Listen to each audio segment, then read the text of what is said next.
Hello guys, welcome back. This is Sanjeev Pandey और आप देख रहे हो एड्यूहैप। और आज हम बात करने वाले हैं ऐसे कुछ मिस्टेक्स की, ठीक है, जो हम कर सकते हैं और जिसको हमको अवॉइड करना है एग्जाम के टाइम पर।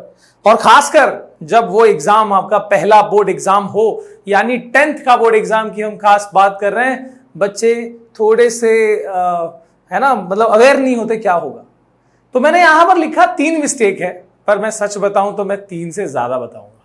मैं 3 से ज्यादा बताऊंगा, जी हाँ, क्योंकि कई मिस्टेक्स है जो आप कर सकते हैं और जिसकी वजह से भाई बहुत फर्क पड़ता है। वो जो एटीट्यूड है ना, वो उसकी बात कर रहा हूं मैं कि क्या क्या चीजें आपको कैरी करनी है जब आप एग्जाम के लिए जा रहे होगे। आप जिस दिन आपका एग्जाम है, एग्जाम हॉल में वो मिस्टेक कर सकते हो। तो वो सब चीजों को आज मैं आपको गिनवा दूंगा, ताकि भाई आप जो है उसको ध्यान में रखो और वो नहीं करो। पहला है, don't rush as soon as you get the paper. ऐसे होता है कि हम बहुत एक्साइटमेंट में होता है यार, पहला बोर्ड एग्जाम, और एक आध क्वेश्चन देख के तो लगता है मजा आ गया, ये तो वही पढ़ा था, अभी आज ही पढ़ा या कल ही पढ़ा और वह आ गया। वाह। तो ऐसे एक्साइटमेंट में या फिर हम कुछ गड़बड़ी में, एक्साइटमेंट भी हो सकता है और डर भी हो सकता है। तो इस वजह से हम क्या कर सकते हैं, हम उसके हड़बड़ी में हम क्या कर देंगे, हम मिस्टेक कर देंगे। मतलब आता हुआ सवाल भी गलत हो जाता है। पता है ऐसे कितने लोगों के साथ ऐसा होता है, आप बताना, ताकि बाकियों को पता लग सके। ठीक है, कि मतलब इनफैक्ट आपने 8th 9th में भी, आपने पहले भी एग्जाम्स दिए हुए हैं, तो वहां भी आपको पता है कि कई बार ऐसे होता है कि आता हुआ क्वेश्चन भी गलत होता है, बाद में रियलाइज करते हैं यार ये तो इसका आंसर ये था, पता था मुझे, फिर भी मैं गलत लिख दिया। वो क्यों होता है? बिकॉज आप जल्दबाजी करते हो या आप डर जाते हो किसी वजह से। तो अपने नर्व्स को कंट्रोल करना, दिस इज समथिंग। देखो, कोई क्रिकेट मैच चल रही होती है तो बोलते वही है कि वही टीम जीतती है जो अपने नर्व्स को कंट्रोल कर सकती है मुश्किल वक्त में, या ऐसी सिचुएशन में जब थोड़ा पैनिक है, थोड़ा मतलब डिफरेंट फीलिंग्स है ना। तो ऐसे वाले टाइम पे जो नर्व्स कंट्रोल कर ले वही विजेता बनता है। यहां पर भी वही बात है कि आपको एग्जाम पेपर के टाइम पे जैसे आप नॉर्मल माइंडसेट में हो तो वैसे ही जाना है। वो कोई नई चीज, बहुत दुनिया का बहुत नया चीज नहीं आने वाला है बोर्ड एग्जाम, बल्कि वो आसान होगा। You just have to be, ठीक है, कॉन्फिडेंट। अब कॉन्फिडेंस वर्ड आ ही गया है तो क्यों ना हम ये भी देख ले कि डोंट बी ओवर और अंडर कॉन्फिडेंट। कई बार ऐसे होता है कि हम ओवर कॉन्फिडेंट भी होते हैं। भाई मेरा वो मतलब होता है ना कि मैथ्स तो मेरे को कोई भी क्वेश्चन दे दो मैं कर ही लूंगा, ऐसे होता है। और तब फिर एक ऐसा गुगली बॉल आता है ना, एक ऐसा सवाल आता है ना जो आपके दिमाग को हिला देगा। तो कभी भी ये एटीट्यूड कैरी नहीं करना चाहिए कि मुझे कोई भी क्वेश्चन दे तो मैं कर लूंगा।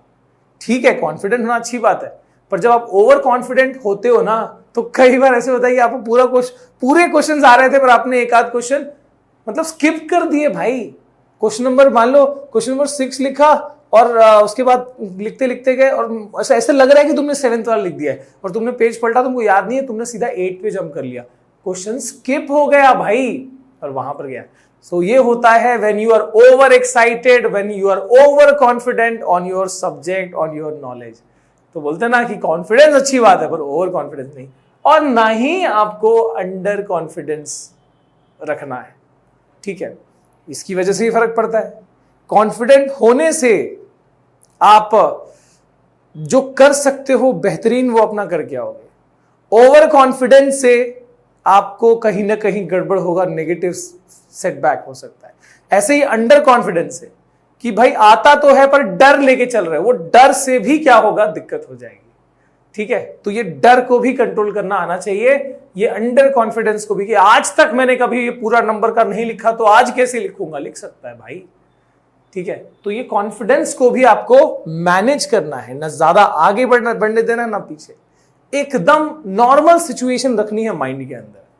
ठीक है, सो ये पूरा खेल ही उस चीज का होता है, याद रखना। टॉपर और एवरेज में वही होता है कि भाई टॉपर कुछ अलग खून से नहीं बना है वो, मतलब ऐसे ही एवरेज से ही कभी टॉपर बना होगा, या हो सकता है शुरू से वो माइंडसेट कैरी कर रहा हो। तो वो माइंडसेट कैरी करना बहुत जरूरी है। ठीक है, जैसे नॉर्मल एग्जाम है वैसे वो भी एग्जाम होगा। ठीक है, आपको अपना बेहतरीन प्रदर्शन करके आना है, उस टाइम को बेटर, सबसे बेटर यूटिलाइज करना है। ठीक है, आगे अगला पॉइंट है डोंट डिस्कस योर टॉपिक्स। ये कुछ एकदम मतलब सटीक बातें बता रहा हूं मैं कि ऐसा होता है कि आप आज ही एग्जाम है, मान लो सोशल साइंस या साइंस, आज ही एग्जाम है और आप सवेरे से रट्टा लगाए जा रहे हो और आप अपने रास्ते भर में स्कूल बस में या जा रहे हो दोस्त के साथ, उसके साथ बातें करते जा रहे हो, उसके साथ डिस्कस करते जा रहे हो। अब देखो कुछ हद तक का डिस्कशन ठीक होता है, लेकिन जब बहुत ज्यादा वो अंदर मतलब ऐसे होता है ना कि दोस्त ने बोला अरे तूने ये क्वेश्चन नहीं पढ़ा, अरे यही आने वाला है एग्जाम में, और ये चक्कर में आप क्या करते हो, आपको फिर से वो डर और फिर उस चक्कर में आप लेके वो पलटना शुरू कर दोगे, वहीं गड़बड़ हो जाती है। तो इसके लिए क्या करना होता है कि आपको बहुत ज्यादा डिस्कशन वाली पॉइंट में, मतलब मैं तो ये बोलूंगा अवॉइड ही करो। आपने पहले पूरे साल जो पढ़ लिया वो पढ़ लिया, अब रिवीजन कर लिया। अब एग्जाम वाले सवेरे उठ के भी आप अगर वो 7-8 1-2 घंटे में अगर आप वो पढ़ने की कोशिश भी कर रहे हो, so that will again create, वो नर्व्स का जो गड़बड़ी है ना वो वहीं से क्रिएट होना शुरू हो जाएगा। कॉन्फिडेंट रहो कि हाँ भाई पढ़ा है, आएगा। ऐसे हमको कई बार लगता है कि शायद नहीं आ पाएगा, सब भूल गया, ऐसा नहीं है। जब क्वेश्चन आएगा यू विल डू इट, मान लो मेरी बात, ठीक है। तो ये चीज है कि भाई डिस्कस नहीं करना है, दैट क्रिएट्स पैनिक। और इवन ये भी होता है ना, ये इससे जुड़ा हुआ एक और बात है कि मान लो आज आपका मैथ का एग्जाम था और आपका कुछ सवाल गड़बड़ हो गया है, तो कई बार ऐसे होता है ना कि हमारे कोई दीदी भैया होते हैं या अड़ोस पड़ोस के कोई होते हैं, तो क्या करते हैं वो तुमसे क्वेश्चन पेपर लेके और डिस्कस करने लगते हैं कि हाँ ये आया कि नहीं आया, ये आया कि नहीं आया, ऐसे क्वेश्चन ये वो। तुमको ऐसे पता लगता है कि एक आध क्वेश्चन गलत हो गया, अब तुम एज्यूम कर रहे थे कि वो सही था, बट अब यहाँ पता लग रहा है कि गलत था। तो ये आफ्टर एग्जाम भी जो डिस्कशंस होती है ना, that creates a negative impression inside you, और उससे अगला वाला जो एग्जाम है वहां भी अफेक्ट होगा। आप एक दिन तो उसी स्ट्रेस में रहोगे, अरे यार सोचा ये था, हुआ ये। तो ये भी नहीं करना। आफ्टर एग्जाम डिस्कशन भी जो है ना, मैं तो कहूंगा अवॉइड ही करो, बाद में करना वो काम सारा। कई बच्चे ऐसे होते हैं कि भाई लेके पूरे पेपर को डिस्कस और सॉल्व करना शुरू कर देंगे। बोर्ड्स में नहीं करना, बाद में करो, ठीक है। So this is also something which will, मतलब देखो एक बोलते ना single sheet of paper can not decide your future, ठीक है, पर ये अभी एग्जाम का दौर है, हम इसको ऐसे कर लेंगे, है ना, क्या फर्क पड़ता है। इतने टाइम में वो शीट के लिए काम कर लेता है, फिर हम वो एटीट्यूड तो कैरी कर रहे हैं। हम जब भी पढ़ रहे हैं कंसेप्ट के लिए पढ़ रहे हैं, पर एग्जाम आ गया, थोड़ा सा एग्जाम ओरिएंटेड पढ़ने में क्या दिक्कत है कि नहीं।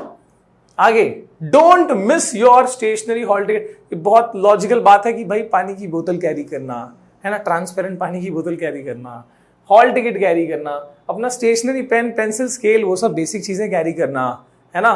तो ये तो आपको पहले से ही पैकअप कर लेना चाहिए। भाई ये मेरा सेट है, भाई ये मैं एक्स्ट्रा पेन कैरी कर रहा हूँ अपने लिए। एकदम normal hi fi extraordinary gel pen, ball पे इंक पेन, एकदम हाई फाई करने का जरूरत नहीं है। नॉर्मल जिससे आप लिखते हो, थोड़ा सा आपका हैंडराइटिंग अच्छा बनता है, वही पेन आपको कैरी करना। उसका एक्स्ट्रा कैरी करो ना, 2-3 कैरी करोगे आप। सो बेसिकली इस तरीके से आपको 3 एटलीस्ट कैरी करो, सही रहेगा। सो ये आपको ध्यान में रखना होता है। अब आगे बात कर रहे हैं, एक रात पहले बहुत नहीं पढ़ना। अब ये थोड़ा सा कनेक्टेड है उसी से कि हाँ आप सवेरे उठ के रट्टा लगाए जा रहे हो, या एक रात पहले कुछ आप नई टॉपिक शुरू कर रहे हो। एग्जाम कल है और आज आप एक नया टॉपिक शुरू कर रहे हो जिसमें आपने अब तक नहीं पढ़ा है, that will again create a problem. वो जो कॉन्फिडेंस की कमी होती है ना, उस वजह से होती है। आपको माइंड सेट कोई पूरे एग्जाम के दौरान ना आपको फुल ऑन हाई रखना कि भाई नहीं, जो पढ़ा ना मेहनत किया है मैंने, भले ठीक है भाई मेरा 95 का औकात नहीं है, 99 का नहीं है, पर मेरा जितना है मैंने उसके हिसाब से मेहनत किया है। लेट अस सी नाउ, एग्जाम में जो होगा देखा जाएगा, ठीक है। तो ये एटीट्यूड आपको कैरी करनी है, ओके। तो एक रात पहले एकदम नया महाभारत आपको नहीं पढ़ना है, ओके। ये चीज बिल्कुल भी अवॉइड करो, क्योंकि फिर आपको बल्कि अपनी नींद पूरी करनी है। रात को 2-3 दिन बजे तक पढ़ रहे हो, सुबह एग्जाम कैसे दोगे आप? नींद आएगा वहां पे, खत्म। जो आ रहा था वो भी ढंग से नहीं लिख पाओगे। तो आपको नींद कंप्लीट करनी बहुत जरूरी है, ठीक है। 7 आवर्स मिनिमम, 8 आवर्स सफिशिएंट, ठीक है। तो 8 घंटे का मैं बोलूंगा कि नींद कंप्लीट करो, एकदम रिलैक्स होके आपको एग्जाम में जाना है, ठीक है। तब क्या होता है पता है, एक आध क्वेश्चन अगर नहीं भी आ रहा ना तो दिमाग से चल जाता है, हम लिख देते हैं, आंसर मार्क्स मिल भी जाता है और ऐसे बन जाता है टॉपर, ठीक है। आगे, डोंट राइट एक्स्ट्रा। ये ना सीबीएसई इसको बहुत स्ट्रिक्टली मतलब इसको फॉलो करती है, और वो बच्चा जिसका पेपर कंप्लीट हो पाता है, वो बच्चा जो मतलब बोलते हैं ना 100% मार्क्स ला पाता है, ठीक है, वो उसलिए कर पाता है, इसलिए अपना पेपर कंप्लीट कर पाता है क्योंकि उसने अपने शुरुआत के पेपर को ना एकदम हैंडसम नहीं बनाया, और उसने मतलब स्टार्टिंग में इंप्रेशन झाड़ने के लिए भर भर के नहीं लिखा कि भाई 2 मार्क का पूछा था आपने उसको 10 मार्क का भर दिया। जरूरी नहीं होता वो, और बिल्कुल वो नेगेटिव इंप्रेशन क्रिएट करता है कि जो जितना पूछा है, सीबीएसई वांट्स कि आप जितना पूछा है उसको सटीक तरीके से जवाब दो। If it is a 2 liner 2 marks कोई फर्क नहीं पड़ता, सटीक पॉइंट्स लिखिए, मार्क्स मिलेगा। ठीक है, तो ये बात ध्यान रखो, पॉइंट्स में लिखना इज ऑलवेज गुड वैसे। ठीक है, तो हमेशा याद रखो एक्स्ट्रा कभी भी नहीं लिखना, उससे नुकसान ये होता है इंप्रेशन नेगेटिव ही होगा, ऐसा पॉजिटिव नहीं होगा। और दूसरा कि वो तुमको एंड में पेपर छूटने का खतरा बना रहेगा। ठीक है, और फिर अगेन वो पैनिक और वो सारा कुछ। ठीक है, फिर वो आमिर खान वाला काम करना पड़ेगा, सर आपको पता है हम कौन है, और उसके बाद फिर वो, ठीक है, हालांकि तुमको मौका नहीं मिलेगा। ठीक है, सिर्फ हैंडराइटिंग के चक्कर में मत पड़ना, ये भी होता है। मैंने लास्ट टाइम बताया था कि प्रेजेंटेशन इज इंपॉर्टेंट। आप जब भी देखोगे ना, आपके कई जो भी आपके सैंपल पेपर या कई किताबों में आपको आजकल मिल जाते हैं, टॉपर्स का आंसर, हैंड रिटन आंसर का जो कॉपी है वो दिखता है उसमें, तो उसमें तुमने देखा वो बहुत एक्स्ट्राऑर्डिनरी हैंड राइटिंग नहीं होती उनकी, हाँ, लेकिन समझने वाला लायक होती है। ठीक है, क्वाइट प्रेजेंटेबल। तो प्रेजेंटेबल होना बहुत जरूरी है। हैंडराइटिंग जो है आपका कंपटीशन नहीं चल रहा वहां, तो मालूम पड़ा कि आपके हैंडराइटिंग एक नॉर्मल है, आप खुले में अच्छा लिखते हो ओपन में, और अब एग्जाम में जाके कोशिश कर रहे हो कर्सिव में लिखने की, ये गलती नहीं करना, पेपर कंप्लीट नहीं होगा, गड़बड़ होगी। ठीक है, तो दिमाग लगाना है और ये सोचना है कि भाई हमारा हैंडराइटिंग जो है उसी में कटपट नहीं करना है, थोड़ा प्रेजेंटेबल बनाना है, उसकी कोशिश करो। एंड वो कैसे होगा ना, एग्जाम में जाके तुरंत नहीं होगा, you have to practise right here. अभी से तुमको पूरा वो मॉक टेस्ट देना जरूरी है।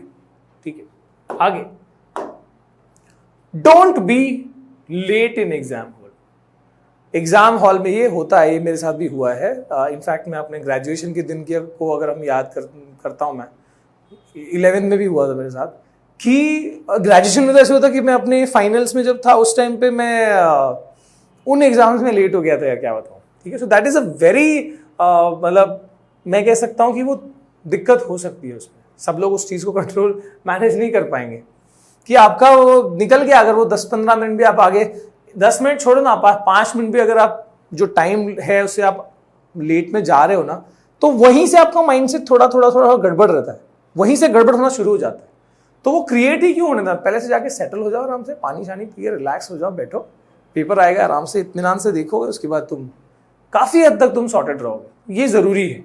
ठीक है, don't be late in exam, ये बहुत स्ट्रॉन्ग पॉइंट है, इसको ध्यान रखना। ठीक है, तो आई थिंक कि आज के लिए यस, मैंने अपने पॉइंट्स जो भी डोंट्स है वो कवर कर लिए।